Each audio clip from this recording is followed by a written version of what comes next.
Text book topic number 2.9 સુવાહકોનું સ્થિત વિદ્યુત શાસ્ત્ર. વિદ્યાર્થી મિત્રો, આપણે ચેપ્ટર સ્ટાર્ટ કરેલું છે જેનું નામ છે સ્થિત વિદ્યુત શાસ્ત્ર પાર્ટ 2 સ્થિત વિસ્થિતિમાન અને કેપેસિટન્સ. એમાં સ્થિત વિસ્થિતિમાન વાળો પોર્શન છે આપણે પૂર્ણ કરેલો છે. હવે શરૂ કરવા જઈએ છીએ કેપેસિટન્સ. પણ કેપેસિટન્સ ને સારી રીતે સમજવા માટે સુવાહકો કે ભાઈ સુવાહકોનું બિહેવિયર વિદ્યુત ક્ષેત્રમાં કેવું હોય, એના ઉપર વિદ્યુત ભાર મૂકીએ તો શું હોય, એ વસ્તુ છે એ આપણે આ ટોપિકમાં પહેલા ચર્ચા કરશું. તો સુવાહકોની અંદર સૌથી પહેલા લઈએ ધાત્વિક સુવાહકો. આ ધાત્વિક સુવાહકો, ધાતુ સુવાહકોની અંદર શું હોય? દાખલા તરીકે લોખંડ છે, આ એફી. એફી ને આપણે કહીએ કે પિતૃ પરમાણુ. એમાંથી જ્યારે ઇલેક્ટ્રોન છૂટા પડે, આમાંથી આપણા બે ઇલેક્ટ્રોન છૂટા પડે એટલે Fe+2 આયનો બને. હવે કોઈ પણ સ્ફટિકનું નિર્માણ થાય, ધાતુ સ્ફટિક હોય ત્યારે હંમેશા આવું હશે જ કે એનો જે પરમાણુ, જેને મેં કીધું પિતૃ પરમાણુ નામ આપશું, તેમાંથી વેલેન્સ ઇલેક્ટ્રોન છૂટા પડશે અને પરિણામે ધન આયન બને. આ ધન આયનો નિશ્ચિત અંતર રાખીને સ્ફટિકની અંદર ગોઠવાયેલા હોય. આ આકૃતિમાં આપણે આ ધન આયનો બધા દર્શાવેલા છે, નિશ્ચિત અંતર રાખીને ચોક્કસ બિંદુ પાસે ગોઠવાયેલા હોય. અને એની વચ્ચેના અવકાશમાં આ ઇલેક્ટ્રોન વચ્ચે અસ્તવ્યસ્ત ગતિ કરતા હોય. આકૃતિમાં મેં ખાલી નમૂના રૂપ 3-4 ઇલેક્ટ્રોન છે એ વચ્ચે દર્શાવેલા છે. રિયલમાં એક આયન દીઠ 2 મુક્ત ઇલેક્ટ્રોન હશે. તો વચ્ચે ઇલેક્ટ્રોન છે એ સતત અસ્તવ્યસ્ત ગતિ કરતા હોય. પણ હવે આને આપણે કહી શકીએ કે આનું જ્યારે બિહેવિયર, આપણા જે વિદ્યુત, અત્યારે આપણે એકદમ વિદ્યુત ક્ષેત્ર વિના આપણે આ કન્ડિશન છે, બધા ઇલેક્ટ્રોન સતત અંદર અસ્તવ્યસ્ત ગતિ કરતા હોય વાહકની અંદર. પણ જ્યારે આને વિદ્યુત ક્ષેત્રમાં મૂકીએ ત્યારે શું થાય એનું આપણે ડિસ્કશન કરવું છે. એની પહેલા આટલું જોઈએ, જો સુવાહકોમાં ગતિશીલ વિદ્યુતભાર વાહકો ધરાવે છે, એટલે કે આની અંદર ગતિશીલ વિદ્યુતભાર વાહકો કોણ હોય તો કે ઇલેક્ટ્રોન. ધાત્વિક સુવાહકોમાં આ વિદ્યુતભાર વાહકો તરીકે ઇલેક્ટ્રોન છે. ધાતુમાં બહારના ઇલેક્ટ્રોન તેમના પિતૃ પરમાણુથી છૂટા પડી જાય છે. આ પિતૃ પરમાણુ, એમાંથી બહારની કક્ષાવાળા ઇલેક્ટ્રોન છે એ છૂટા પડે. લોખંડ છે તો એ 2 છે, એલ્યુમિનિયમ હોય તો Al+3 બને, 3 ઇલેક્ટ્રોન મુક્ત પડે, છૂટા પડી જાય છે અને ગતિ કરવા માટે મુક્ત હોય છે. આ ઇલેક્ટ્રોન ધાતુની અંદર મુક્ત હોય છે, પણ ધાતુને છોડવા માટે મુક્ત નથી. એ ધાતુમાંથી બહાર જઈ શકતા નથી અને જુદી જુદી દિશાઓમાં અવ્યવસ્થિત ગતિ કરે છે. અંદર રેન્ડમલી આડાવડા આયનો સાથે એની સાથે ભટકાતા હશે. બાહ્ય વિદ્યુત ક્ષેત્રમાં તેઓ ક્ષેત્રની દિશાની વિરુદ્ધમાં ઘસડાય છે. જો આને વિદ્યુત ક્ષેત્રમાં મૂકીએ તો આપણે કહી શકાય બાહ્ય વિદ્યુત ક્ષેત્રની, વિદ્યુત ક્ષેત્ર જેમનું હશે એની વિરુદ્ધમાં ઘસડાય. હમણાં આપણે આના પછી એની ડિસ્કશન કરીએ. ન્યુક્લિયસ અને બંધિત ઇલેક્ટ્રોનના બનેલા ધન આયનો તેમના નિશ્ચિત સ્થાનો પર જકડાયેલા હોય છે. આ ધન આયનો છે વજનમાં ભારે હોય અને તેઓ છે ત્યાંથી પોતાની મચક આપતા, એટલે કે વિદ્યુત ક્ષેત્રમાં આને મૂકવામાં આવે તો આ ધન આયનો પોતે પોતાની જગ્યા અથવા સ્થાન ગુમાવતા નથી. આ ધાત્વિક સુવાહકોની વાત કરી. પણ બીજું વિદ્યુતીય દ્રાવણ, ઇલેક્ટ્રોલાઇટ, જુદા જુદા વિદ્યુત દ્રાવણ, દાખલા તરીકે CuSO4, આવા કોઈ પણ H2SO4, આવા કોઈ પણ વિદ્યુત દ્રાવણ છે તો એની અંદર વિદ્યુતભાર વાહકો તરીકે કોણ હોય તો કે ધન અને ઋણ આયનો. અહીંયા આપણે કીધું આ ધન અને બીજું કીધું ઋણ આયનો. ખાલી નામ પૂરતું MCQ માટે આ યાદ રાખશું. આપણું મુખ્ય ડિસ્કશન છે હવે સુવાહકોના સંદર્ભમાં છે અને સુવાહકોને જ્યારે વિદ્યુત ક્ષેત્રમાં મૂકીએ ત્યારે એની બિહેવિયર શું હોય એને સમજવા માટે પ્રયત્ન કરીએ. તો એક ક્વેશ્ચન તરીકે સુવાહકો સ્થિત વિદ્યુત શાસ્ત્રમાં લગતા અગત્યના કેટલાક પરિણામો. સુવાહકને જ્યારે આપણે કહીએ વિદ્યુત ક્ષેત્રમાં મૂકીએ ત્યારે સ્થિત વિદ્યુત શાસ્ત્રને લગતા કેટલાક અગત્યના પરિણામો એની આપણે ડિસ્કશન કરવી છે. એમાં પહેલું, સુવાહકની અંદરના ભાગમાં સ્થિત વિદ્યુત ક્ષેત્ર હંમેશા શૂન્ય હોય છે. આપણે અગાઉ પણ ડિસ્કશન કરી ગયા છે, પહેલા ચેપ્ટર વખતે પણ મેં તમને 2-3 વખત કીધું હતું, કોઈ પણ સુવાહક છે તો સુવાહકના અંદરના વિસ્તારમાં વિદ્યુત ક્ષેત્ર હંમેશા શૂન્ય હોય. હવે શું કામ શૂન્ય હોય એને સમજવા માટે માની લો કે આને જ્યારે વિદ્યુત ક્ષેત્ર લાગુ પાડો, જો આ મેં એક બીજી આકૃતિ ડ્રો કરેલી છે કે આ ધાતુ વાહક છે, પણ હવે વચ્ચે ધન આયનો અને ઇલેક્ટ્રોન્સ દર્શાવેલા નથી, પણ છે અંદર, બરાબર, દર્શાવેલા નથી. આ આપણો એ ધાતુ વાહક છે. માની લો કે વિદ્યુત ક્ષેત્રમાં મૂકો, વિદ્યુત ક્ષેત્ર આ દિશામાં છે. જ્યારે વિદ્યુત ક્ષેત્ર આમ હશે ત્યારે આમાં રહેલા ઇલેક્ટ્રોન્સ, જે આમાં ઇલેક્ટ્રોન્સ હતા વચ્ચે અસ્તવ્યસ્ત રખડતા હતા, ગતિ કરતા હતા, ઇલેક્ટ્રોન ઉપર બળ કેમનું લાગશે? જો વિદ્યુત ક્ષેત્ર આમ હશે તો ઇલેક્ટ્રોન ઉપર ક્ષેત્રની વિરુદ્ધ દિશામાં, એટલે કે ક્ષેત્રની વિરુદ્ધમાં ઇલેક્ટ્રોન ઉપર બળ આમ લાગશે. ધન આયનો ઉપર બળ આમ લાગતું હશે, પણ ધન આયનો હમણાં કીધું એ પ્રમાણે ગતિ કરતા હોતા નથી. પરિણામે શું થશે તો કે ઇલેક્ટ્રોન છે એ ઢસડાઈને અહીંથી આમ જશે. હવે ઇલેક્ટ્રોન કેટલાક ઢસડાઈને અહીંથી આમ આવે અહીંયા, ત્યારે શું થશે? ખરેખર તો આવી પરિસ્થિતિ છે. હું તમને આ આકૃતિ ઉપર કહું કે ભાઈ અહીંયા જે ઇલેક્ટ્રોન રખડતા હતા એ ઇલેક્ટ્રોન અહીંયા આવી ગયા, અહીંયા જે ઇલેક્ટ્રોન હતા એ અહીંયા આવી ગયા, અહીંયા હતા એ ઇલેક્ટ્રોન અહીંયા આવી ગયા, એવી રીતે અહીંયા હતા એ ઇલેક્ટ્રોન અહીંયા, એવી રીતે અહીંયા હતા એ ઇલેક્ટ્રોન અહીંયા. ઓવરઓલ તમને એમ કહેવાય છે ને કે આ એક એવો વિસ્તાર હશે કે જ્યાંથી ઇલેક્ટ્રોન આ બાજુ ઢસડાઈ ગયા હશે અને અહીંયા ધન વિદ્યુત ભાર ખુલ્લો થશે, અને અહીંયા જાણે કે અહીંયાના ઇલેક્ટ્રોન અહીંયા આવી ગયા ને એવું બિહેવિયર હશે. હજી વચ્ચે ધન આયનો ઇલેક્ટ્રોન બધું હશે. જો આ આકૃતિની અંદર મેં ખાલી કેટલાક ઇલેક્ટ્રોન્સ અહીંયા દર્શાવેલ, ખરેખર શું છે અહીંના ઇલેક્ટ્રોન અહીંયા આવી ગયા હતા, અહીંના ઇલેક્ટ્રોન હોય અહીંયા આવી ગયા હોય, અહીંના ઇલેક્ટ્રોન આમ ક્રમશઃ આવી રીતે આમ ટ્રાન્સફોર્મેશન હોય. આ સપાટી પાસે નેટ એવો ધન ચાર્જ અને અહીંયા ઇલેક્ટ્રોન ઢસડાઈને આવેલા હોય તે. આને કારણે થશે શું? તો કે સુવાહકની અંદર એક બીજું વિદ્યુત ક્ષેત્ર રચાશે. આ પાછું આપણને ખબર છે કે આ જે આયન પરનો સ્થિર વિદ્યુત ભાર છે અને આ ઇલેક્ટ્રોન પણ સ્થિર હોય, આ બાજુ જે આવ્યા છે, તો અંદર એક બીજું વિદ્યુત ક્ષેત્ર રચે. એ વિદ્યુત ક્ષેત્ર હશે આ તરફનું, પોઝિટિવ થી નેગેટિવ તરફનું, જેને મેં નામ આપ્યું છે ઈ ઇન, એટલે કે ઇન્ટરનલ. અંદરનું વિદ્યુત ક્ષેત્ર આમ રચાશે. બહારનું વિદ્યુત ક્ષેત્ર આમ હતું, આપણે કીધું વિદ્યુત ક્ષેત્ર આમ લાગુ પાડ્યું હતું એટલે જ ઇલેક્ટ્રોન ગતિ કરીને આમ ગયા, ગતિ કરીને અહીંયા કેટલાક ઋણ ભેગા થયા, અહીંયા કેટલાક ધન ખુલ્લો થયો, પરિણામે અંદર વિદ્યુત ક્ષેત્ર રચાણું. અચ્છા, તો આ ઇલેક્ટ્રોન અહીંથી આમ ક્યાં સુધી આમ જશે? તો કે જ્યાં સુધી એના ઉપર બળ લાગશે. અચ્છા, ક્યાં સુધી બળ લાગશે? તો કે જ્યાં સુધી આ બે વિદ્યુત ક્ષેત્ર એના અંદરના વિસ્તારમાં સમાન ન થઈ જાય ત્યાં સુધી. જ્યાં સુધી બહારનું વિદ્યુત ક્ષેત્ર આપણું હતું એ આ તરફનું હતું, બાહ્ય વિદ્યુત ક્ષેત્ર આપણે જેમ કીધું આ તરફ લાગુ પાડેલું છે, આ બાહ્ય વિદ્યુત ક્ષેત્ર આમ છે. ઇલેક્ટ્રોન ઉપર બળ લાગવાને કારણે જે ઇલેક્ટ્રોન આમ ગયા એને પરિણામે અંદરનું વિદ્યુત ક્ષેત્ર આમ આવ્યું, વધુ ને વધુ ઇલેક્ટ્રોન આમ જતા જશે, પરિણામે આ ક્ષેત્ર પ્રબળ બનતું જશે. એક સ્થિતિ એવી આવશે કે આ અંદરનું જે વિદ્યુત ક્ષેત્ર ઈ ઇન્ટરનલ ક્રિએટ થયું, એ ઓલું બહારનું જે વિદ્યુત ક્ષેત્ર હતું એના જેટલું થશે ને, ત્યારે અંદરના વિસ્તારમાં પરિણામી 0 થઈ જશે. ખાસ ધ્યાન રાખજો, વળી આવું અર્થઘટન નહીં કરતા કે અહીંયા જે હું આ વિદ્યુત ક્ષેત્ર કહું છું બહાર એટલે બાહ્ય વિદ્યુત ક્ષેત્ર, એટલે બહારથી લાગુ કરેલું છે. વાહકની અંદર એ વિદ્યુત ક્ષેત્ર આવી રીતે છે. પેલા વાહકની અંદર વિદ્યુત ક્ષેત્ર છે, વિદ્યુત ક્ષેત્ર હતું એટલે શું થયું? ઇલેક્ટ્રોન અહીંથી આમ ગયા એટલે અંદર એક બીજું વિદ્યુત ક્ષેત્ર રચાણું. હવે શું થયું? તો કે બે વિદ્યુત ક્ષેત્ર અંદર સમાન થયા અને પરિણામે જો નેટ વિદ્યુત ક્ષેત્ર લખવા જાવ ને તો વાહકના અંદરના વિસ્તારમાં નેટ વિદ્યુત ક્ષેત્ર કેવું થઈ જશે? તો કે નેટ વિદ્યુત ક્ષેત્રનું મૂલ્ય થઈ જશે 0. આમ સુવાહકનો એક પેલો સૌથી અગત્યનો ગુણધર્મ તમને કદાચ 2 માર્કના પ્રશ્નમાં પણ પૂછી શકે, સુવાહકના અંદરના વિસ્તારમાં સ્થિત વિદ્યુત ક્ષેત્ર 0 હોય છે, સમજાવો. તો આ જ વર્ણન તમારે કરવાનું છે. વર્ણન આની અંદર આપેલું છે, તમારી રીતે જોઈ શકશો. બીજો પોઈન્ટ, વિદ્યુતભારિત સુવાહકની સપાટી પર સ્થિત વિદ્યુત ક્ષેત્ર સપાટીને દરેક બિંદુએ લંબ હોય છે. મેં હવે વાહકનો આકાર થોડો બદલી નાખેલો છે, જરૂરી નથી આવો નવો વાહક લઈને પણ તમે સમજાવી શકો. માની લો કે હવે આવા કોઈ આકારનો વાહક છે અને કોઈ વિદ્યુત ક્ષેત્ર રેખા, જ્યારે આને વિદ્યુત ક્ષેત્રમાં આપણે મૂક્યું ત્યારે વિદ્યુત ક્ષેત્ર રેખા છે ને, ખરેખર અહીંયા શું હોય? દરેક બિંદુએ વિદ્યુત ક્ષેત્ર રેખા અહીંયા સપાટીને લંબ જ હોય, હંમેશા હોય. પણ માની લ્યો કે લંબ નથી. અહીંયા તમે જોઈ શકો છો આની વક્ર સપાટી કંઈક આવી રીતે આમ છે, આ વક્ર સપાટી આની. આ ક્ષેત્ર રેખા છે, એ ક્ષેત્ર રેખા એને લંબ રૂપે નથી, અને જો ક્ષેત્ર રેખા લંબ રૂપે નથી ને તો એના બે ઘટકો મળે. આ વિદ્યુત ક્ષેત્રના બે ઘટકો મળશે, એક આ બાજુનો જેને કહેશું સપાટીને સમાંતર એટલે ઈ પેરેલલ, અને બીજો સપાટીને લંબ, આને નામ આપ્યું છે ઈ લંબ. મેં અહીંયા દર્શાવ્યું છે ઈ એલ એટલે લંબ. આ ઈ પેરેલલ. હવે તકલીફ ત્યાં છે કે આ ઈ પેરેલલ, કારણ કે થયું તો શું? જ્યારે આપણે કહીએ ભાઈ આ બાહ્ય વિદ્યુત ક્ષેત્ર, માની લો કે આપણું આ વિદ્યુત ક્ષેત્ર અહીંયા જે લાગુ પાડ્યું હતું એ જ વિદ્યુત ક્ષેત્ર અહીંયા હતું, તો ઇલેક્ટ્રોન ઢસડાઈને આમ આવ્યા હતા, ઇલેક્ટ્રોન ઢસડાઈને અહીંયા આવ્યા હતા. આપણે હમણાં અહીંયા કીધું ઇલેક્ટ્રોન ઢસડાઈને અહીંયા આવ્યા હતા, તો ઇલેક્ટ્રોન ઢસડાઈને અહીંયા આવ્યા હતા અને એ પાછા ત્યાં સ્થિર હતા એવું કીધું. પણ જો આવું થાય ને તો એ ઇલેક્ટ્રોન સ્થિર ન રહી શકે. કારણ શું? તો કે આ જે વિદ્યુત ક્ષેત્રનો આ જે ઘટક મળે ને, સપાટીને સમાંતર ઘટક, એ સપાટીને સમાંતર ઘટક છે એને કારણે ઇલેક્ટ્રોન ઉપર ક્ષેત્રની વિરુદ્ધમાં બળ લાગે, એટલે અહીંયા રહેલા ઇલેક્ટ્રોન ઉપર બળ આમ લાગે વિરુદ્ધ દિશામાં, એટલે બળ વિરુદ્ધ દિશામાં લાગે તેનો અર્થ કે ઇલેક્ટ્રોન છે ને આમ ગતિમાં આવે. પણ આ તો આનુભવિક અને પ્રાયોગિક રીતે પ્રૂવ થયેલું છે કે ભાઈ અહીંયા સપાટી પાસે જે વિદ્યુત ભારો આવે ને એ સ્થિર હોય. જે ઇલેક્ટ્રોન અહીંથી આમ આવ્યા હોય એ ઇલેક્ટ્રોન અહીંયા સપાટી પાસે સ્થિર હોય, અહીંયા જે આયન હોય એ આયનો પણ અહીંયા સ્થિર હોય. તો એનો અર્થ એવો થયો કે અહીંયા આવેલા ઇલેક્ટ્રોન ગતિ નથી કરતા.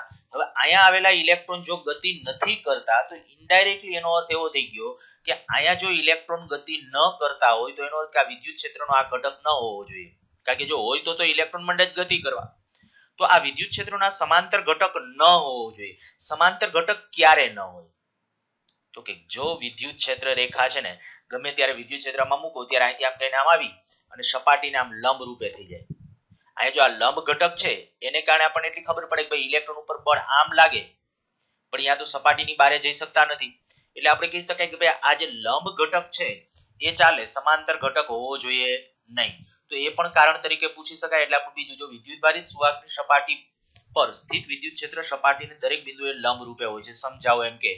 તો આ રીતે સમજાવી શકો છો. જો ઈ સપાટીને લંબ ન હોત તો તેનો કંઈક અશૂન્ય ઘટક સપાટીને સમાંતર હોત. આ પેરેલલની વાત છે. આ સંજોગોમાં સપાટી પરના મુક્ત વિદ્યુતભારો બળ અનુભવત, મુક્ત વિદ્યુતભાર એટલે અહીંયા જે ઓલા ઇલેક્ટ્રોન્સ હતા એ બળ અનુભવત અને ગતિ કરવા લાગત. આથી સ્થાયી વિદ્યુત ક્ષેત્રમાં ઈનો કોઈ સ્પર્શીય ઘટક ન હોવો જોઈએ. આ ઇલેક્ટ્રોન ગતિ કરવા લાગત પણ ઈ તો શક્ય નથી, એટલે કે સ્થાયી વિદ્યુત ક્ષેત્રમાં ઈનો કોઈ સ્પર્શીય એટલે આ ઘટક હોવો જોઈએ નહીં. આમ વિદ્યુતભારિત સુવાહકની સપાટી પર સ્થિત વિદ્યુત ક્ષેત્ર સપાટીને દરેક બિંદુએ લંબ હોવું જોઈએ. આ એનું કારણ. ત્રીજો પોઈન્ટ, સ્થાયી સ્થિતિમાં સુવાહકના અંદરના ભાગમાં વધારાનો વિદ્યુતભાર હોઈ શકે નહીં. આવી કોઈ સ્થાયી સ્થિતિ છે, માની લ્યો કે આપણે કહી શકાય કે બીજી કોઈ વિદ્યુત ક્ષેત્રમાં કે એમાં ભલે મૂકેલ હોય પણ એમાંથી કોઈ પ્રવાહ કે એવું કંઈ વહન પામતું નથી, એમાંથી વિદ્યુત પ્રવાહ કે એવું કોઈ વહન નથી પામતું. એવી સ્થિતિમાં આવો કોઈ સુવાહક છે. હવે એમાં કદાચ તમે અંદર વિદ્યુતભાર મૂક્યા હો તો હું પહેલા ચેપ્ટર વખતે પણ તમને ખાસ કહેતો કે જ્યારે સુવાહકની અંદર કદાચ કોઈ પણ રીતે અંદર વિદ્યુતભાર મૂક્યા હોય તો બીજી ક્ષણે બધો વિદ્યુતભાર આવી જાય પૃષ્ઠ ઉપર. શું કામ આવી જાય ને એનું રીઝન તમને અહીંયા મળશે. હકીકતમાં ખરેખર જો અહીંયા કોઈ એક નાના વર્ણન જોતા જઈને સાથે જુઓ, કોઈ તટસ્થ વાહકના દરેક નાના ખંડ કે ખંડમાં સમાન જથ્થાના ધન અને ઋણ વિદ્યુતભારો હોય છે. હું અંદર આ માની લ્યો કે આ જે સુવાહક તો એની અંદર ધન ને ઋણ વિદ્યુતભારો તો હોવાના, ક્યાં પણ નેટ ચાર્જ 0 હોય. જો આની વાત કરું છું. આમાં તમે ગમે ખંડ લીધો હોય તો અંદર ધન અને ઋણ બે ચાર્જ હોવાના જ, અને જેટલો ધન હશે એટલો જ ઋણ હશે. તમે નાનકડો એક ખંડ ધારી લ્યો, ગમે ખૂબ મોટી સંખ્યામાં હોય ખંડ, તમે ભલે નાનો ધાર્યો હોય પણ ખૂબ મોટી સંખ્યામાં અંદર ધન અને ઋણ વિદ્યુતભારો હોય, પરિણામે તટસ્થ જ હોય. જે ખંડ હશે એ તટસ્થ હશે. તો હવે જ્યારે આપણી વાત અહીંયા છે કે જ્યારે આપણે આ સુવાહકને આપણે કહીએ ભાઈ અંદરનો કોઈ એક ખંડ લીધો, તો ખંડ જ્યારે લીધો ત્યારે છે શું, તો કે એની અંદર કદાચ જેટલા ધન એટલા અંદર ઋણ વિદ્યુતભારો છે.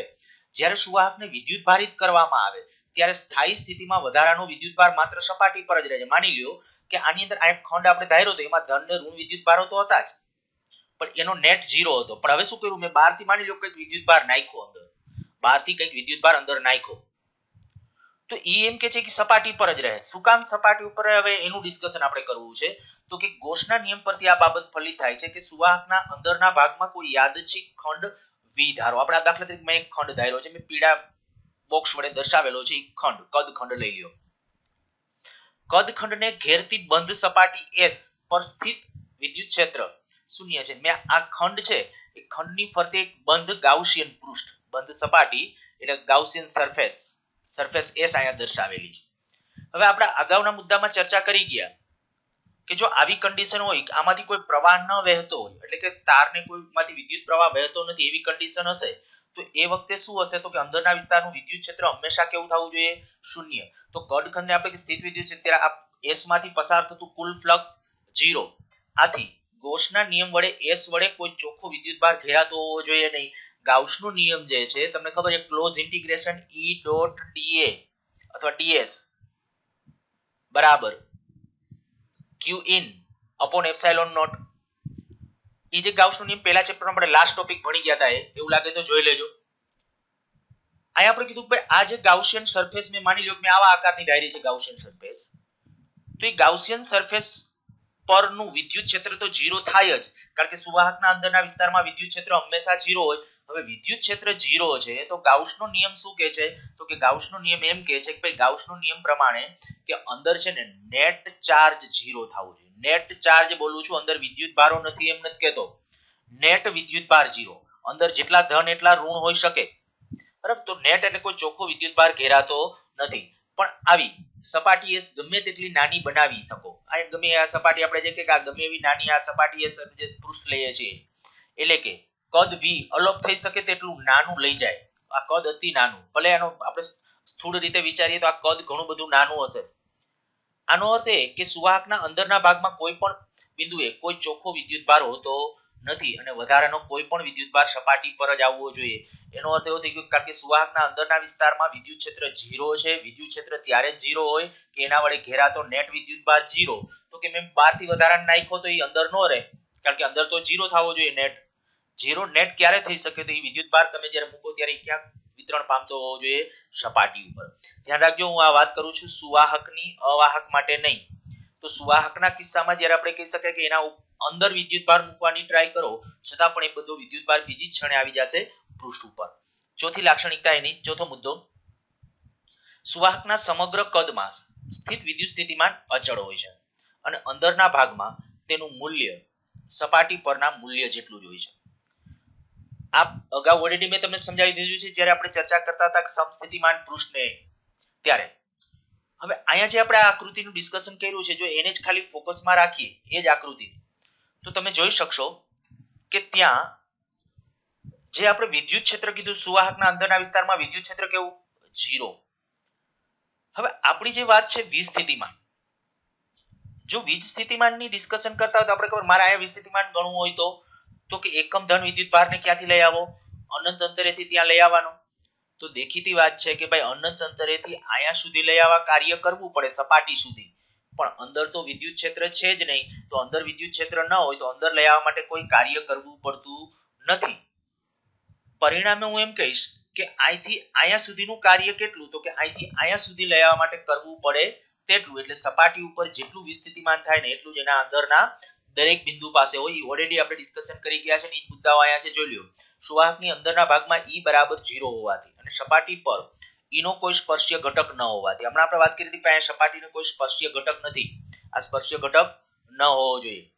તો ત્યારે એવા સંજોગોની અંદર સપાટીને ગતિ કરવા માટે કોઈ કાર્ય કરવું પડતું નથી. એટલે સપાટી પર ગતિ કરવા, અંદરના ભાગમાં કોઈ વિદ્યુતભારને ગતિ કરવા કે કાર્ય કરવું પડતું નથી. એટલે કે સુવાહકના અંદરના કે સપાટી પરના કોઈ પણ બિંદુઓ વચ્ચે વિસ્થિતિમાનનો તફાવત નથી. બીજી રીતે સારી રીતે ડિસ્કશન કર્યું છે કે ભાઈ અહીંયા આપણે જ્યારે વાત કરી કે ભાઈ વિદ્યુત ક્ષેત્રનો અહીંયા જ્યારે આપણે કે આ ઘટક લીધો, આ વિદ્યુત ક્ષેત્રનો અહીંયા ઘટક લીધો, આ ઘટક નથી. જો આ ઘટક હોત તો વિદ્યુતભારને અહીંથી અહીંયા આમ જવા માટે કંઈક કાર્ય કરવું પડે, અહીંથી અહીંયા લઈ જવા માટે કંઈક કાર્ય કરવું પડે. પણ આપણે ખબર છે કે ભાઈ અહીંયા આપણે કંઈક વિદ્યુતભારો તો આ ઘટક જ નથી, અને ઘટક જ નથી એનો અર્થ કે વિદ્યુતભારને અહીંથી આમ લઈ જવા કોઈ કાર્ય કરવું પડતું નથી. અર્થાત કે એના અંદરના વિસ્તારમાં વિદ્યુત ક્ષેત્ર શૂન્ય હોવાથી વિસ્થિતિમાન દરેક બિંદુએ કેવું હશે? અચળ. એટલે વિસ્થિતિમાનનો તફાવત હોતો નથી. નેક્સ્ટ, વિદ્યુતભારિત સુવાહકની સપાટી પર વિદ્યુત ક્ષેત્ર. કોઈ પણ વિદ્યુતભારિત સુવાહક હોય તો એના સપાટી ઉપર વિદ્યુત ક્ષેત્ર કેટલું હોય તો એનું સૂત્ર ખાસ યાદ રાખજો, સિગ્મા અપોન એપ્સિલોન નોટ. જો યાદ હોય તો આપણે વિદ્યુતભારિત ગોળાકાર કવચના કિસ્સામાં ભણી ગયા હતા. જ્યારે વિદ્યુતભારિત ગોળાકાર કવચ હોય તો વિદ્યુતભારિત ગોળાકાર કવચ જેના ઉપર પૃષ્ઠ ઘનતા સિગ્મા હોય ને, તો સપાટી ઉપર વિદ્યુતભારની પૃષ્ઠ ઘનતા આટલી હતી, સિગ્મા અપોન એપ્સિલોન નોટ. અનંત વિસ્તરીય સમતલ વડે યાદ કરો, સિગ્મા અપોન 2 એપ્સિલોન નોટ હતું. અનંત વિસ્તરીય તકતી કહેતા હતા તો એક્ઝેક્ટ આટલું હતું, સિગ્મા અપોન એપ્સિલોન નોટ. તો અહીંયા સુવાહકની સપાટી ઉપર કોઈ પણ સુવાહક છે તો સુવાહકની સપાટી ઉપર વિદ્યુત ક્ષેત્ર પણ આટલું જ હોય. આપણે પ્રૂવ કરવું છે.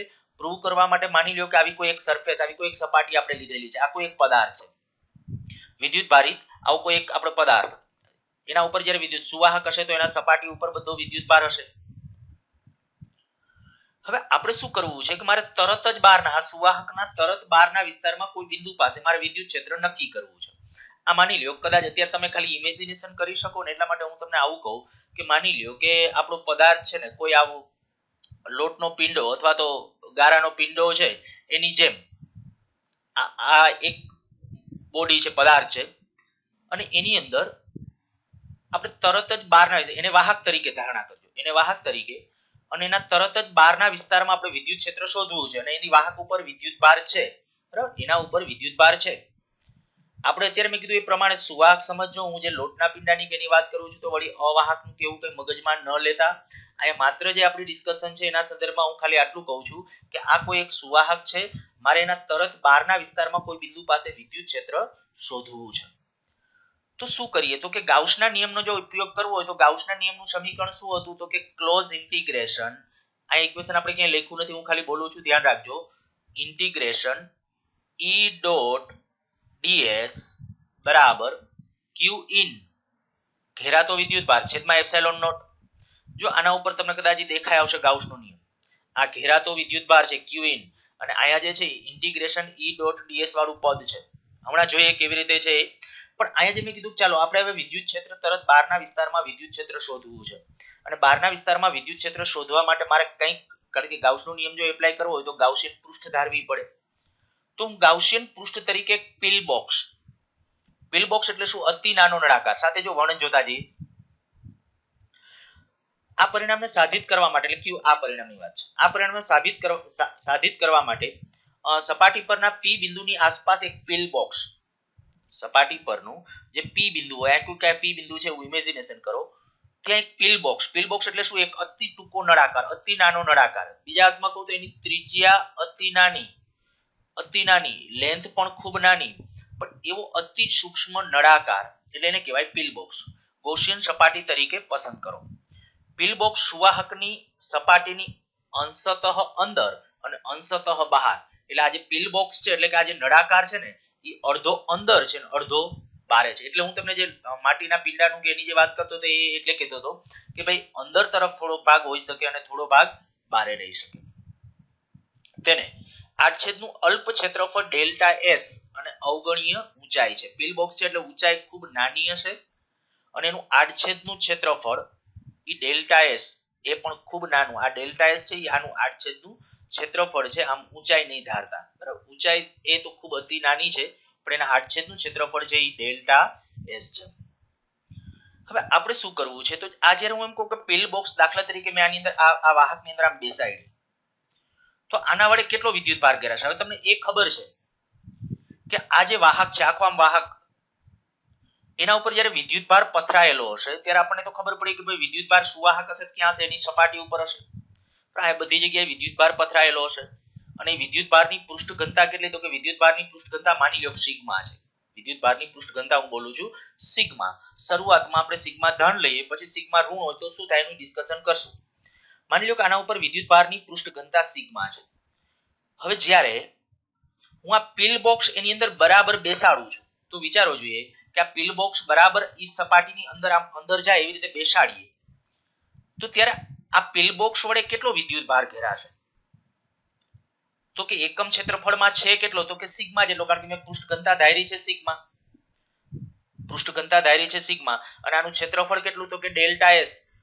તો આ પિલ બોક્સ વડે ઘેરાતો ક્ષેત્રફળ, યાદ રાખજો આપણે ગાઉસના નિયમનો જ ઉપયોગ કરવાનો છે, તો આપણે શું કરવાનું છે, ગાઉસિયન પૃષ્ઠ વડે ઘેરાતો વિદ્યુતભાર, ગાઉસનો નિયમ જ્યારે એપ્લાય કરશું ત્યારે આપણે ઘેરાતો વિદ્યુતભાર લખવાનો હોય. તો એ ઘેરાતો વિદ્યુતભાર કેટલો થશે, તો કે અહીંયા પૃષ્ઠ ઉપર એક પૃષ્ઠ ઘનતા જો સિગ્મા હોય, પૃષ્ઠ ઉપર જે વિદ્યુતભાર છે એની પૃષ્ઠ ઘનતા સિગ્મા હોય, તો સિગ્મા ઇન્ટુ આનું ક્ષેત્રફળ, હવે આનું ક્ષેત્રફળ કેટલું, તો કે ક્ષેત્રફળ ડેલ્ટા એસ, તો સિગ્મા ઇન્ટુ ડેલ્ટા એસ એટલો વિદ્યુતભાર આ પિલ બોક્સ વડે ઘેરાયેલો હશે અને પરિણામે ઘેરાતા વિદ્યુતભારની જગ્યાએ આવશે સિગ્મા ઇન્ટુ ડેલ્ટા એસ છેદમાં એપ્સિલોન નોટ. આ તો ગાઉસનો નિયમ છે, q in upon epsilon naught. અચ્છા, ગાઉસના નિયમની જે ડાબી બાજુ હતી ત્યાં શું હતું, તો કે ત્યાં આવું હતું ઇન્ટિગ્રેશન E ડોટ ds. હવે અહીંયા કદાચ કોઈ પણ બિંદુ વિચારો, તરત આપણે જે ગાઉસિયન પૃષ્ઠ ધારેલી છે ત્યાંનું કોઈ બિંદુ, તો ત્યાં આ અતિ નાની છે ગાઉસિયન, ધ્યાન રાખજો આકૃતિમાં ભલે મોટી દેખાય પણ આ અતિ નાની સૂક્ષ્મ નળાકાર છે, ત્યારે આપણે કહી શકાય એની આ જે સપાટી હશે એના દરેક બિંદુએ આના ઉપર જે વિદ્યુતભાર છે એને કારણે જે વિદ્યુત ક્ષેત્ર હશે એ કેમનું હશે, આ બાજુ વિદ્યુત ક્ષેત્ર આમ બહાર તરફ, વળી આનો ક્ષેત્રફળ સદિશ છે કેમનો, એક તરફ.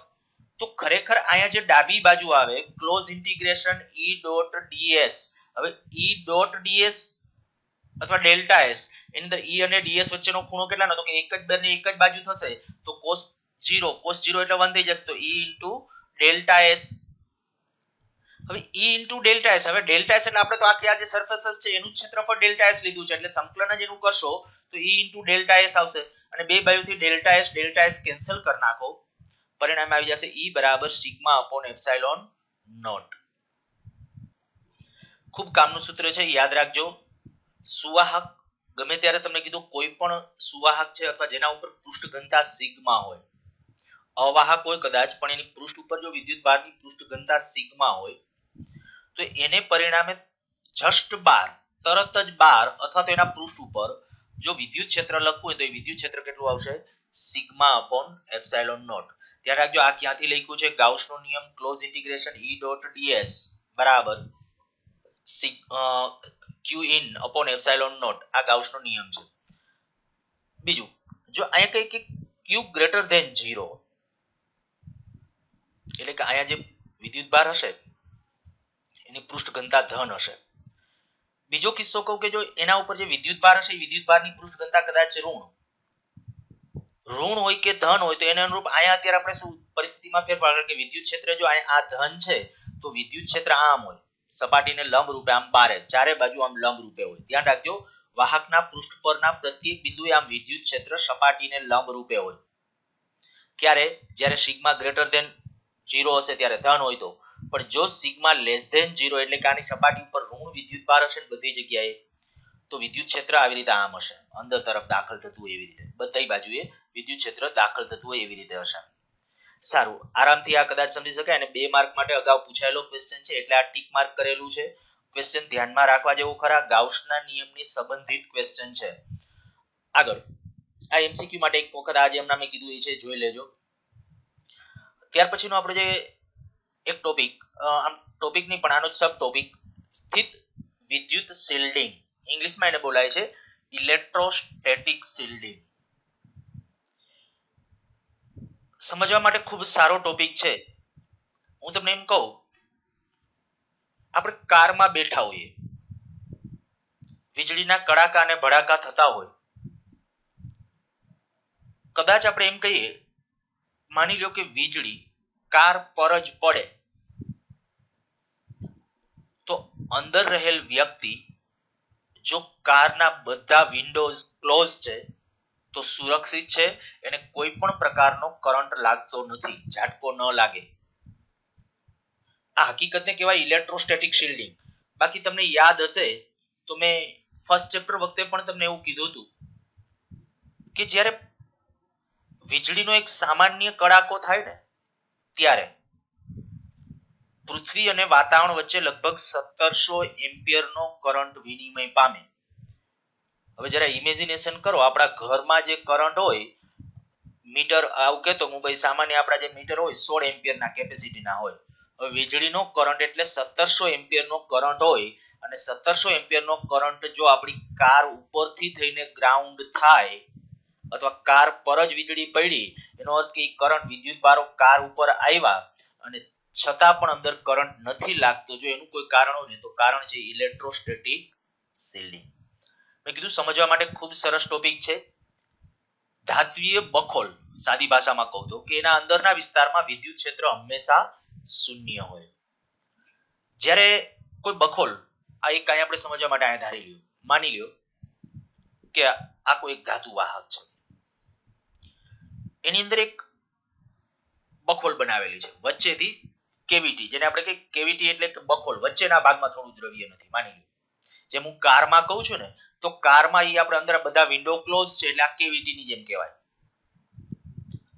હવે જ્યારે સુવાહકના અંદરના જે આગલી આ બધી પ્રોપર્ટી આપણે ભણી ગયા, આ ઉપરની બધી જ કે એના અંદરના વિસ્તારમાં વિદ્યુત ક્ષેત્ર 0 હોય, સુવાહક ઉપર કોઈ વિદ્યુત ભાર ન હોય, એની સપાટી પર વિસ્થિતિમાન જેટલું અંદર હોય એટલું અચળ હોય, એ બધા મુદ્દાઓને ધ્યાનમાં રાખીને હું તમને એમ કહું કે આ બખોલ ગમે એવી અથવા સુવાહક ગમે એવા આકારનો હોય, સુવાહક ગમે એ આકારનો હશે, પણ જો એની અંદર અહીંયા આપણે આ જે સુવાહક છે તો સુવાહક ગમે એવા આકારનો હોય, એની અંદર અહીંયા આપણે કીધું બખોલ. હવે આના ઉપર કદાચ વિદ્યુત ભાર આવે ને તો હમણાં આપણે કીધું હતું ભાઈ વિદ્યુત ભાર ક્યાં જાય? બધો વિદ્યુત ભાર ફરજિયાત આવી જશે સપાટી ઉપર, ધન હશે, ઋણ હશે, ગમે હશે, આવી જશે બધો સપાટી ઉપર. એના અંદરના ભાગની અંદર વિદ્યુત ભાર ટકવો શક્ય નથી, કારણ કે વિદ્યુત ભારની એક અગત્યની અથવા વિદ્યુત વાહકની એક અગત્યની એક પ્રોપર્ટી છે. જો વાંચતા જઈએ અને લેતા જઈએ, એક બખોલ ધરાવતા સુવાહકનો વિચાર કરો. બખોલના અંદર કોઈ વિદ્યુત ભાર નથી, ફરજિયાત આપણે અત્યારે કહીએ કે આ બખોલની અંદર નેટ કોઈ વિદ્યુત ભાર નથી. અંદર વિદ્યુત ભારો નથી એમ નથી બોલતો, અંદર કોઈ નેટ ચાર્જ ન હોવો જોઈએ. ચાલો તો નેટ બખોલની અંદર કોઈ વિદ્યુત ભાર નથી. એક નોંધપાત્ર પરિણામ એ છે કે બખોલનું પરિમાણ કે આકાર ગમે હોય, અંદર ગમે એવો આકારનો બખોલ હોય કે ગમે હોય, સુવાહક પર ગમે તે વિદ્યુત ભાર હોય અને સુવાહકને ગમે તે વિદ્યુત ક્ષેત્રમાં મૂકવામાં આવે તો પણ બખોલમાં વિદ્યુત ક્ષેત્ર શૂન્ય હોય છે. આ પરિણામનો એક સાદો કિસ્સો આપણે સાબિત કરેલો છે. વિદ્યુત ભારિત કવચની અંદરના ભાગમાં વિદ્યુત ક્ષેત્ર શૂન્ય હોય. અગાઉ આપણે પ્રૂવ કરી ગયા છે આગલા લેક્ચર વખતે કે ધાત્વિય કવચ હોય તો કવચના અંદરના વિસ્તાર આપેલા ચેપ્ટરમાં આપણે પણ વિસ્થિતિમાન અચળ હોય એવું પ્રૂવ આપણે અગાઉ કર્યું હતું. વિદ્યુત ભારિત કવચના અંદરના વિસ્તારમાં વિદ્યુત ક્ષેત્ર શૂન્ય હોય. પહેલા પ્રકરણ વખતે આપણે જોઈ ગયા છે. આ બીજા પ્રકરણની અંદર શું ડિસ્કશન કર્યું હતું? સુવાહકની અંદર જે છે તો એની અંદર એટલે કે ગોળાકાર કવચ હોય તેના અંદરના દરેક બિંદુએ વિસ્થિતિમાન કેવું હોય? અચળ. અને એ અચળ એટલે જ છે ખરેખર વિદ્યુત ક્ષેત્ર શૂન્ય છે. એટલે સુવાહકની અંદર વિદ્યુતભાર વિહીન બખોલની અંદરના ભાગમાં વિદ્યુત ક્ષેત્ર શૂન્ય હોવું એ ઉપર જણાવ્યું તેમ એક બહુ વ્યાપક પરિણામ છે. આ એક વ્યાપક પરિણામ ખાસ નોંધ રાખવી. સુવાહકની અંદર બખોલના અંદરના ભાગમાં વિદ્યુત ક્ષેત્ર શૂન્ય હોવું એક વ્યાપક છે. બખોલ અને કોઈ પણ સમય, કારણ કે આપણે કીધું જો અંદર કોઈ વિદ્યુત ભારો નથી તો શરત એટલી આપણે નેટ કોઈ વિદ્યુત ભાર નથી. કઈ રીતે તમે વિચારી શકો? કદાચ હું એમ કહું આની અંદર કોઈ નેટ ચાર્જ ન હોય એટલે હવે શું થાય? હું કદાચ અહીંયા માની લો કે ખાલી તમને ઇમેજિનેશન માટે આવું કહું કે અહીં એક ગાઉસિયન પૃષ્ઠ કલ્પના કરો.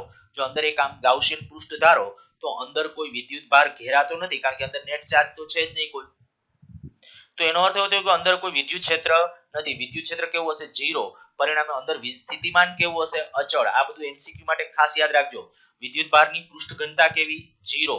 જોજો અંદર Q in net 0. નેટ વિદ્યુત ક્ષેત્ર પણ 0. આ જે સિગ્મા એટલે કે નેટ સિગ્મા જે પૃષ્ઠ ઘનતા ગણો તો 0. પણ અંદરના દરેક બિંદુએ અંદર બખોલના અંદરના દરેક બિંદુએ વિસ્થિતિમાન કેવું હશે? અચળ હશે. જે પૃષ્ઠ ઉપર હોય ને એના જેટલું આપણને અચળ. જો અહીંયા લખ્યું છે V બરાબર V0 જેટલું જે પૃષ્ઠ ઉપર એટલે કે અહીંયા આગળ જે ખરેખર વિસ્થિતિમાન હશે ને એટલું અહીંયા વિસ્થિતિમાન છે એ અચળ હશે બખોલની અંદર. આ કવચ જ છે એની જેમ તમે ઇમેજિનેશન કરી શકો છો. સુવાહકોને વિદ્યુત ભારિત કરેલો હોય અથવા બાહ્ય વિદ્યુત ક્ષેત્ર વડે તટસ્થ સુવાહક પર વિદ્યુત ભારોને પ્રેરિત કરવામાં આવે તો પણ બધા વિદ્યુત ભારો બખોલ ધરાવતા સુવાહકની બાહ્ય સપાટી પર જ રહે છે. વિધાન સમજવા જેવું છે. સુવાહકને વિદ્યુત ભારિત કરેલો હોય, આપણે જે સુવાહકની વાત એના ઉપર એને વિદ્યુત ભારિત કરો અથવા એને બાહ્ય વિદ્યુત ક્ષેત્ર, જેમ કે મેં કીધું હમણાં વીજળી પડી તો એક વડે વિદ્યુત ભાર તમે મૂકો કહેવાય, એને પરિણામે એની આજુબાજુ વિદ્યુત ક્ષેત્ર પણ ક્રિએટ થાય છે એમ કહેવાય. સુવાહક પર વિદ્યુત ભારો પ્રેરિત કરવામાં આવે તો બધા વિદ્યુત ભારો બખોલ ધરાવતા સુવાહકની બાહ્ય સપાટી પર જ રહે છે. એટલે બખોલ ધરાવતા સુવાહકની આજે બખોલ ધરાવતું સુવાહક એની બાહ્ય સપાટી પર જ રહે છે.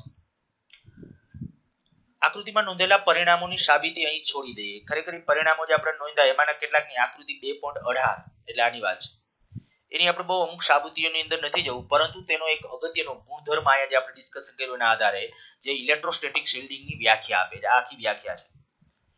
સુવાહકની બહાર ગમે તે વિદ્યુત ભાર કે ક્ષેત્ર હોય, આખો સુવાહક હોય એની બહાર ગમે એ વિદ્યુત ભાર કે વિદ્યુત ક્ષેત્ર હોય, પણ સુવાહકની અંદરના બખોલ બહારની વિદ્યુત ક્ષેત્ર અસરોથી હંમેશા શિલ્ડેડ રહે છે, એટલે કે સુરક્ષિત રહે છે. સુવાહકની અંદરની બખોલ બહારની વિદ્યુત ભાર અસરોથી, આ જે બખોલ છે એ જે બહારની અસરોથી સંપૂર્ણ સ્વતંત્ર હોય, એટલે કે બખોલની અંદર વિદ્યુત ક્ષેત્ર હંમેશા શૂન્ય હોય. આને કહેવાય ઇલેક્ટ્રોસ્ટેટિક અથવા સ્થિત વિદ્યુત શિલ્ડિંગ. ક્યાંક નીટમાં કે એમાં એક સ્ટેટમેન્ટ પણ આવું હતું કે ભાઈ વિદ્યુત સંવેદી ઉપકરણનો રક્ષણ કેવી રીતે કરશો. અગાઉ આપણે ભણી ગયા હતા 11મા ધોરણની અંદર જ્યારે ગુરુત્વાકર્ષણ ભણતા હતા ને ત્યારે એ વખતે એક વિધાન આવું હતું. ગુરુત્વાકર્ષણના સ્વાધ્યાયના પ્રશ્નોમાં પણ આપેલું છે એવું કે વિદ્યુત સંવેદી ઉપકરણનું સંરક્ષણ કેવી રીતે કરશો. તો જો સંરક્ષણ કરવું હોય તો ત્યારે આપણે આન્સર મેં આવું કીધું હતું ઇલેક્ટ્રોસ્ટેટિક શિલ્ડિંગ. તો એ ઇલેક્ટ્રોસ્ટેટિક શિલ્ડિંગ પ્રોવાઈડ કરીને એટલે શું કરવાનું, તમારે જેને સંવેદન દાખલા તરીકે અતિ સંવેદનશીલ વિદ્યુત ક્ષેત્રને કારણે અતિ સંવેદનશીલ કોઈ ઉપકરણ છે જરાક વિદ્યુત ક્ષેત્ર લાગુ પડે ત્યાં એમાં ફેરફારો નોંધાય છે, તો તમારે શું કરવાનું તો કે આવી બખોલ બનાવી કેવિટી બનાવીને અંદર વચ્ચે મૂકી દો. હવે બારે ગમે એટલા વિદ્યુત ક્ષેત્રના ફેરફારો થશે, અંદર વિદ્યુત ક્ષેત્ર 0 રહેશે. પરિણામે આપણે કહી શકાય કે એનું ડિફ્લેક્શન અથવા એમાં કોઈ આપણે વિશિષ્ટ ઇફેક્ટ જોવા મળતી નથી, એટલે એનું રક્ષણ કરી શકાય. આકૃતિની અહીંયા જે નોંધ લખી છે, કોઈ પણ સુવાહકની બખોલની અંદરના ભાગમાં વિદ્યુત ક્ષેત્ર શૂન્ય છે. બખોલ ધરાવતા સુવાહકની બાહ્ય સપાટી પર જ બધો વિદ્યુત ભાર રહે છે. એટલે અહીંયા વિદ્યુત ભાર તમે મૂકો તો બધો વિદ્યુત ભાર ક્યાં આવી જશે? પૃષ્ઠ ઉપર. ખાસ આ ટોપિક અત્યારે આપણે જે ડિસ્કશન કર્યું એમાંથી મોસ્ટલી જેને તમને કોઈ બધું એમસીક્યુ માટે વધારે પડતું ધ્યાન રાખશું. જુઓ અહીંયા કેટલીક આકૃતિઓ ડ્રો કરેલી છે ને જે માત્ર તમને કહું ભાઈ એમસીક્યુ ના સંદર્ભને ધ્યાનમાં રાખીને તમારે જોવાની છે. ટેક્સ્ટબુક ની છે આકૃતિઓ એટલે આપણે તમે સમજી શકશો ભાઈ કોઈ સુવાહક છે માની લો. જો અહીંયા એક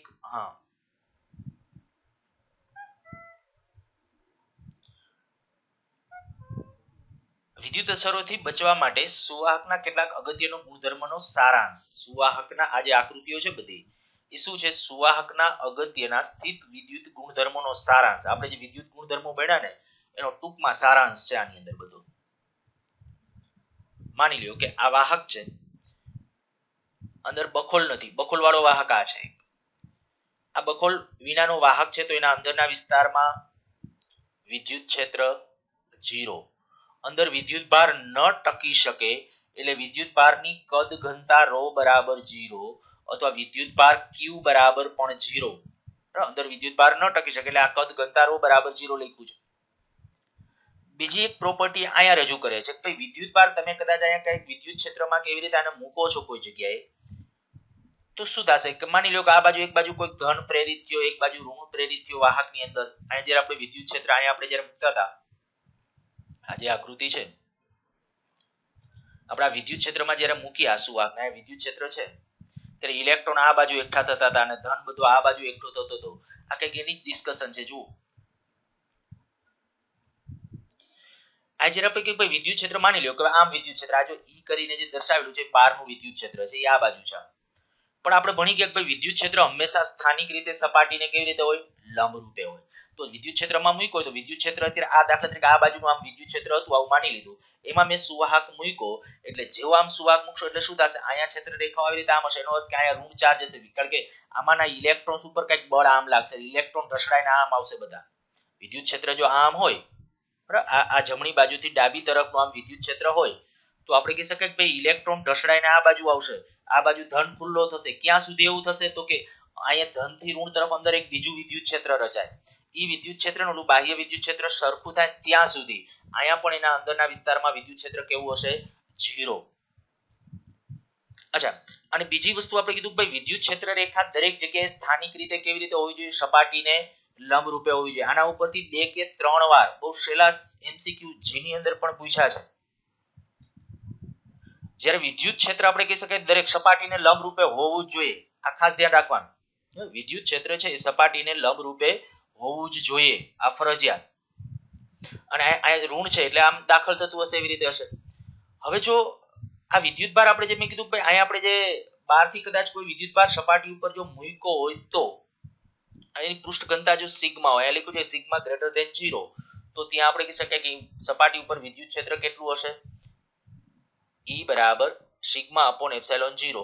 જો નથી મૂક્યો તો આ પ્રેરિત થયો છે. પ્રેરિત થયો તો અહીંયા જો પ્લસ સિગ્મા હશે તો અહીંયા કેટલો હશે? Minus sigma. કારણ કે જેટલો ધન એટલો ઋણ હોય તો જ અંદરનું વિદ્યુત ક્ષેત્ર સરખું થાય. પરિણામે આપણે એમ કહેવાય કે અહીંયા ધન તો ત્યાં વિદ્યુત ક્ષેત્ર કેટલું હશે તો કે સિગ્મા અપોન એપ્સિલોન 0 જેટલું પ્લસ એટલે બહાર તરફનું, પણ અહીંયા એટલું જ અંદર દાખલ તરફ. અચ્છા, આ આકૃતિ આવી જાય. આ પાછો એક બીજો ગુણધર્મ ભાઈ સુવાહક હોય તો એની સપાટી ઉપર જેટલું વીજ સ્થિતિમાન હોય એટલું જ એના અંદરના દરેક બિંદુએ હોય.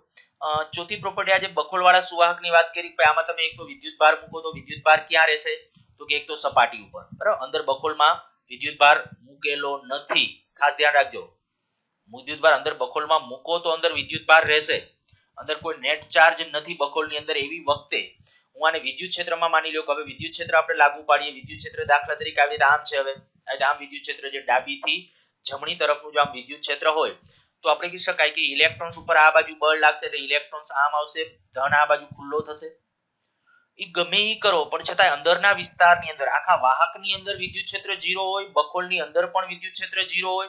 બખોલની અંદર વિદ્યુત ભારની પૃષ્ઠ ઘનતા નેટ પૃષ્ઠ ઘનતા પણ કેવી હશે? 0. તો આ કેટલીક ખાસ આપણે એની કઈ કઈ પ્રોપર્ટી આપણે જે વાત કરી છે એ, અને ખાસ એમસીક્યુ માટે આજનો ટોપિક આપણે જે ડિસ્કશન કર્યું એ ધ્યાન રાખવાનો છે. જો એક ઉદાહરણ છે, તરત સારું ઉદાહરણ છે સમજવા જેવું. કોઈ માણસના સૂકા વાળમાં પસાર કરેલો કાસ્કો કાગળના નાના ટુકડાઓને આકર્ષે છે. શા માટે? સૂકા વાળમાં તમે કાસ્કો ઘસો તો કાગળના ટુકડાને આકર્ષે. જો વાળ ભીના હોય અથવા તે વરસાદી દિવસ હોય તો શું થાય? યાદ રાખો, કાગળ વિદ્યુતનું વહન કરતો નથી. કાગળ છે ને એ ડાઇલેક્ટ્રિક, અવાહક કહેવાય. અવાહક એટલે ડાઇલેક્ટ્રિક. આના પછીનો નેક્સ્ટ આપણો ટોપિક આવશે, હવે એ આવશે. તો અહીંયા આપણે એમ કહીએ કે ભાઈ કાગળનો ટુકડો છે એ અવાહક છે, એમાં કોઈ નેટ વિદ્યુત ભાર હોતો નથી. પણ જ્યારે એને આપણે કહી શકાય કે ભાઈ સૂકા વાળ સાથે કાસ્કાને ઘસીને એની નજીક લાવવામાં આવે, શું થતું હશે? તો કે એમાં વિદ્યુત ભાર પ્રેરિત થતો હશે, અને પ્રેરિત વિદ્યુત ભારને કારણે બળ લાગે. બીજા અર્થમાં કહું તો અસમાન વિદ્યુત ક્ષેત્રમાં ડાયપોલની જેવું બિહેવિયર. પણ આ મુદ્દો છે ને એક્ઝેક્ટલી હું હજી તમને આવતા લેક્ચર વખતે સમજાવીશ. એટલા માટે કારણ કે આ જે ખરેખર ડાયપોલ વાળો જે કન્સેપ્ટ છે, એ ડાયપોલ વાળો કન્સેપ્ટ અને જે આ કાગળની અંદર જે હું તમને કહું કેવી રીતે પ્રેરિત ડાયપોલ ઉત્પન્ન થાય ને, એ સમજવાનું છે આવતા લેક્ચરમાં. ઓકે, અત્યારે ખાલી એના આન્સર તરીકે જોઈ લ્યો. વિદ્યુત ભારને જમીનમાં વહન કરાવી દેવા માટે આમ કરાય છે. સોરી, એનું આ કારણ અહીંયા છે. આનું કારણ એ છે કે કાસ્કો ઘર્ષણથી વિદ્યુત ભારિત થાય છે. આ વિદ્યુત ભારિત કાસ્કા વડે કાગળના અંદરના અણુઓ ધ્રુવીભૂત થાય છે. તેના પરિણામે ચોખ્ખું આકર્ષણ બળ ઉદ્ભવે છે. ધ્રુવીભૂત થવું એટલે મેં કીધું ને, આપણે નેક્સ્ટ આપણા આના પછીનો ટોપિક છે કે અંદરના અણુઓનું ધ્રુવીભવન થાય અને પરિણામે નેટ ચોખ્ખું એવું આકર્ષણ બળ ઉત્પન્ન. જો વાળ ભીના હોય તો ત્યારે કઈ એના ઘર્ષણ ઘટી જાય, ઘર્ષણ ન હોય એટલે વિદ્યુત ભાર જ ન થાય, અને પરિણામે ત્યારે અહીંયા એવું આકર્ષણ થતું નથી. ઓકે, બીજો પોઈન્ટ જુઓ. સામાન્ય રબર અવાહક છે, પરંતુ વિમાનના વિશિષ્ટ રબરના ટાયરો સહેજ સુવાહક બનાવવામાં આવે. આ કદાચ તમે સાંભળેલું હશે, પેલા ચેપ્ટર વખતે મેં પણ ધ્યાન દોરેલું હતું. સુવાહકમાં સામાન્ય રબર અવાહક છે, પણ વિમાનના જે ટાયરો હોય એ સહેજ સુવાહક. કારણ શું? તો કે એ જ્યારે ફૂલ સ્પીડે પ્લેન અવકાશમાં ગતિ કરતું ત્યારે એમાં ઘર્ષણ વિદ્યુત હોય, અને ઘર્ષણ વિદ્યુત હોય ત્યારે એકાએક જ્યારે લેન્ડિંગ કે એવું થતું હોય ત્યારે જો સ્પાર્ક થાય તો વિદ્યુત ભાર જો ગ્રાઉન્ડ ન થઈ શકે તો કદાચ આગ લાગી શકે. પણ એવું ન થાય એટલે જેવું આપણે કહીએ કે ભાઈ વિમાન જમીનને અડે કે તરત જ વિમાન પરનું વિદ્યુત ભાર છે એકાએક ગ્રાઉન્ડ થઈ જશે, અને પરિણામે આગ કે અકસ્માતથી બચી શકાય. જો એનું કારણ વિદ્યુત ભારને જમીનમાં વહન કરાવી દેવા માટે આમ કરાય છે. જો ખૂબ સ્થિત વિદ્યુત ભાર એકઠો થાય તો તણખા થઈ શકે અને પરિણામે આગ લાગી શકે. ત્રીજો મુદ્દો આવો છે, દહનશીલ દ્રવ્યોને લઈ જતા વાહનોને જમીનને અડકતા હોય તેવા ધાતુના દોરડા રાખેલા હોય છે. શા માટે? આ પણ મેં કીધું હતું કે ભાઈ દાખલા તરીકે ઇન્ફ્લેમેબલ દ્રવ્યો, પેટ્રોલ લઈ જતું ટેન્કર છે, તો રૂલ્સ અને રેગ્યુલેશન પ્રમાણે એવું હોય કે ટેન્કર જે છે, ટેન્કરમાં એક સાંકળ જેવો ભાગ સતત રોડ સાથે સંપર્કમાં હોય ટેન્કર ચાલતું હોય ત્યારે. રીઝન શું છે? કારણ કે ટેન્કર જ્યારે ઘર્ષણને કારણે ગતિ કરે ત્યારે ઘર્ષણ વિદ્યુત આવી શકે, પણ એ જો વિદ્યુત સાંકળ છે રોડ સાથે સતત ટચમાં હોય તો વિદ્યુત ભાર બધો ગ્રાઉન્ડ થઈ જશે અને સ્પાર્કને પરિણામે એવા અકસ્માતોથી નિવારી શકાય. ચોથો પોઈન્ટ આ પણ ડિસ્કશન થઈ ગયો છે. ખુલ્લી હાઈ પાવર લાઈન પર પક્ષી આરામથી બેસે છે તો પણ તેને કંઈ થતું નથી. જમીન પર ઉભેલો માણસ તે જ લાઈનને સ્પર્શે તો પ્રાણઘાતક આંચકો લાગે છે. શા માટે? બહુ દેખીતો એમનું સીધું સમજાય જાય એવું કારણ છે. કારણ કે પક્ષી કે બેસશે ત્યારે એનું કોઈ જમીન સાથે સંપર્ક નથી, એટલે અર્થિંગ નથી, પરિણામે વિદ્યુત ભારોની આપલે ન થાય. હું ક્લાસરૂમમાં આવું કે તો આપણી બોડીની અંદર ચાર્જ આવે કે ચાર્જ છે નુકસાનકારક નથી, એકાએક આવે અને એકાએક જાય તો એ છે આપણા માટે ડેન્જરરૂપ થઈ શકે. અને આપણું જ્યારે જમીન સાથે સંપર્ક હોય ત્યારે વિસ્થિતિમાનનો તફાવત હોય અને ત્યારે પ્રવાહ રચાઈ જાય છે. આ લેક્ચરમાં અહીંયા સુધી રાખીએ. નેક્સ્ટ 9મા લેક્ચર વખતે છે કેપેસિટર અને તેનું કેપેસિટન્સ એનું શરૂઆત કરવા જશું, અને જે આપણે હમણાં કહેતા હતા કે ભાઈ ધ્રુવીભવનનું એનું ડિસ્કશન એટલે ટોપિક નંબર 2.10 આવતા લેક્ચર વખતે ડિસ્કશન કરીશું.